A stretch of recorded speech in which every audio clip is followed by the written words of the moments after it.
When 33-year-old Edgar Harris took his own life by shooting himself in the bathroom, no one could understand what drove a healthy, successful man to such an act. His heart was donated to save the life of 59-year-old William Reeves, who was suffering from terminal heart failure. The surgery was a success, and William soon wrote a letter to Harris's widow, Ellen, to express his gratitude. When they met, William felt something strange. Ellen was practically a stranger, yet he felt an unexplainable bond with her, as if they had known each other forever. He often found himself remembering moments he couldn't possibly have experienced. Walks with Ellen, conversations by the fireplace, nights spent in her arms. They weren't his memories, but they felt hauntingly real. A year after their meeting, William and Ellen began living together. William often said he felt as though his heart knew this woman, as if it demanded he stay close to her. But then strange things began happening. William started having nightmares, visions of shattered mirrors, the sound of a gunshot, and a suffocating sense of despair. Ellen tried to comfort him, but she soon noticed that he was changing. His voice at times would sound eerily like her late husband's. He would start sentences that her husband used to say. One night, William woke up in the kitchen holding a knife, unable to recall how he got there. On the floor, scratched into the wood, was a message. "You stole my place." He accused Ellen of playing tricks on him, but she swore she had nothing to do with it. The more time he spent with her, the stronger the feeling grew that he wasn't in control of his own body. He started avoiding mirrors because, in his reflection, he saw not himself, but a grim, unfamiliar face with empty, dead eyes. The story reached its grim conclusion abruptly. In 2008, Ellen's neighbors called the police after hearing a gunshot. In the bedroom, they found her body, and William sitting nearby with a gun in his hand. Before taking his own life, he left a chilling message written in blood on the wall. "I just wanted my heart back." Later, doctors discovered faint scratches on the inside of William's heart, as though something had clawed at it from within. No one could explain how it happened. The heart is now preserved in a laboratory, and rumors persist that anyone who gets too close to it hears faint, rhythmic thudding, as if the heart is still beating.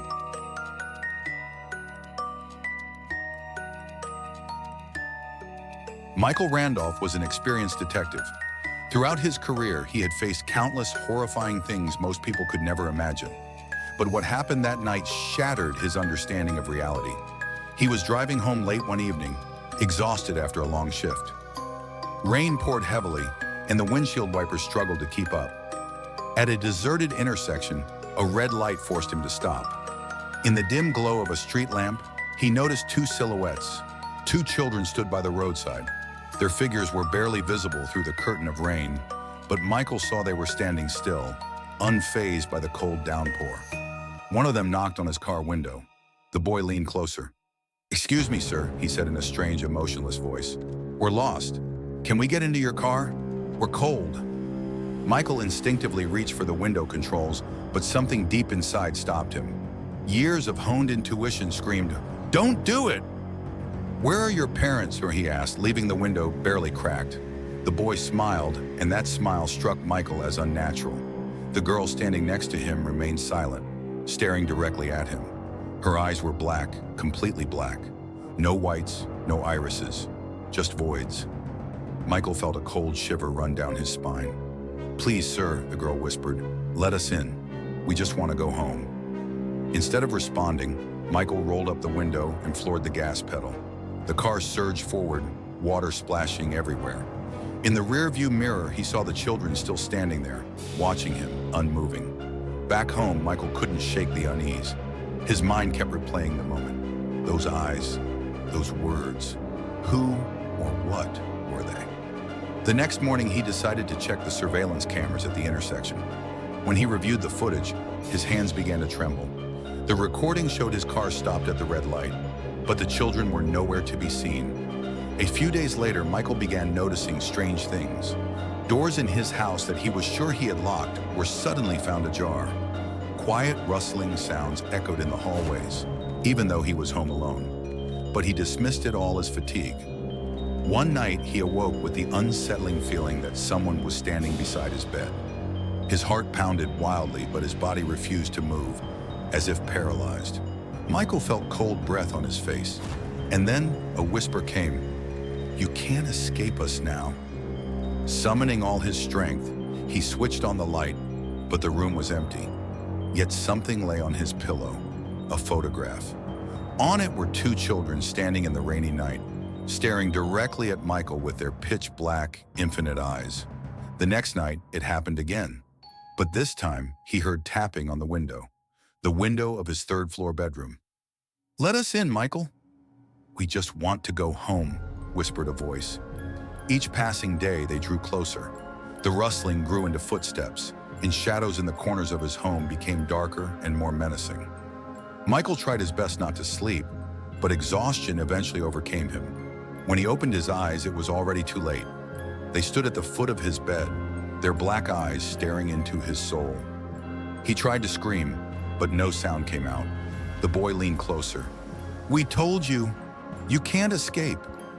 A week later, a neighbor entered Michael's apartment and found his lifeless body on the bed. There were no signs of a struggle, and the doctors ruled it a heart attack. Lying on the floor was an old weathered photograph. Two children with black eyes standing outside the car they never managed to enter.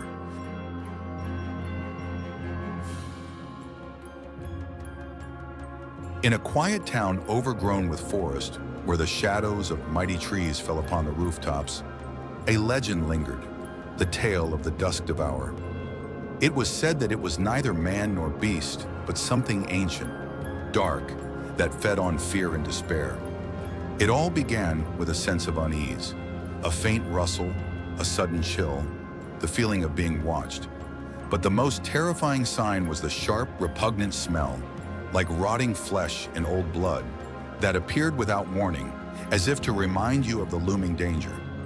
At first, it was easy to dismiss, but with each passing day, the sensation grew stronger, transforming into a searing dread. The victim couldn't shake the feeling, as though their very soul had been marked. Then came the chase. The unseen predator followed closely, whispering threats into its victim's ear, playing a sinister game of cat and mouse. At night, dull, erratic knocks sounded at the door, as though something with raw strength was trying to force its way inside. Each day grew more terrifying. Every shadow seemed to conceal the Dusk Devourer. Every rustle marked its approach. And then the end would come. In the darkest hour, when hope faded, the Devourer would appear. It was a creature that defied the natural world. Its long, sinuous neck curved like a crescent moon, crowned by a skull incomprehensible to the human mind, with eyes filled with darkness. Its body was cloaked in coarse fur, and its limbs ended in razor-sharp claws. But its most horrifying feature was its mouth, an enormous maw that stretched across its entire neck, lined with countless sharp teeth, exuding an unbearable aura of death. One day, a young girl named Anastasia felt the familiar chill.